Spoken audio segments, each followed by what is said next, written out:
Ողջունում եմ ձեզ սիրելիներս, Աստծո օրհնությունը լինի ձեզ հետ։ Մի քանի օր ես գնում եմ վայրեր, որտեղ որ լքված մարդիկ են։ Վայրեր, որտեղ որ հատուկ խնամքի կարիք ունեցող մարդիկ են։ Եվ վայրեր, որտեղ որ ծայրահեղ ծանր հիվանդ մարդիկ են։ Եվ գիտեք, վերջի մի դեպքը, որ շատ ցնցեց ինձ, դա մի կնոջ պատմություն է, որ ասում է, ես ամբողջ կյանքս ստեղծել եմ, երեխաներիս տվել եմ լավ կրթության, մեծացրել եմ, ամեն մեկին ապահովել եմ տնով, ամեն մեկի հարսանիքը ես եմ վճարել, եւ հիմա ծերացել եմ եւ բանի պետք չեմ։ Ասում իմ երեխաները ես չեմ հիշում վերջ անգամ երբ են ինձ եկել տեսել։ Եվ մենք խոսում էինք, եւ ես նրան Աստվածաշնչից մի տեղ կարդացի, որ ասում է, եթե անգամ հայրդ մայրդ քեզ թողեն, ես քեզ երբեք չեմ թողի։ Այսինքն, եթե քո ընտանիքի անդամները, դա կլինի քո երեխան, քո ամուսինը, քո կինը, քո ծնողը, սատանան ոչնչացնում այսօր ընտանիքները, հարաբերությունները,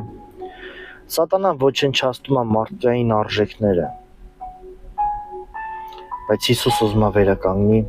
բժշկի մարդկանց սրտերը, եւ գիտեք այդ տատիկը վերջում լացում էր,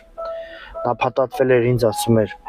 ես այնքան շնորհակալ եմ, որ չեք մոռանում մեզ, որ մենք դեռ կանք եւ արժանի ենք ուշադրության։ Սիրելիս, բարի եղի քո տան անդամների հանդեպ, բարի եղի քո ծնողի հանդեպ, քո քրոջ, քո ամուսնու, քո կնոջ, բարի եղի։ Իրեք կործանելը միշտ էլ կա, սպանելը միշտ էլ կա։ Դες մենք կարանք մարդկանց խոսքեր ասենք, սպանենք նրանց, ոչնչացնենք նրանց, բայց եկեք մարդկանց կյանք տանք մեր լեզվով, մարդկանց շփիտ տանք մեր գործերով,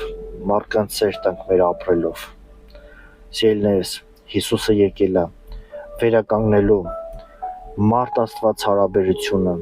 ընտանիք հարաբերությունը։ Հիսուսը եկել է վերականգնելու ծնող երեխա հարաբերությունը։ Եթե դու մեկն ես, որ ցավացրել ես, կոտրել ես քո ծնողի սիրտը, սա հրաշալի առիթ է,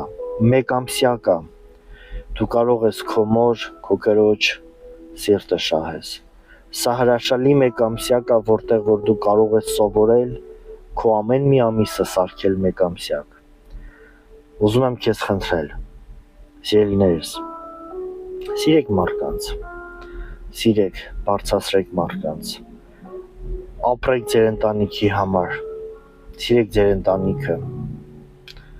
եւ մի մոռացեք մեծերին, մի մոռացեք մարդկանց, ովքեր որ հիվանդ են, մի մոռացեք ընկած մարդկանց, պարզապես սիրեք եւ բարձրացրեք։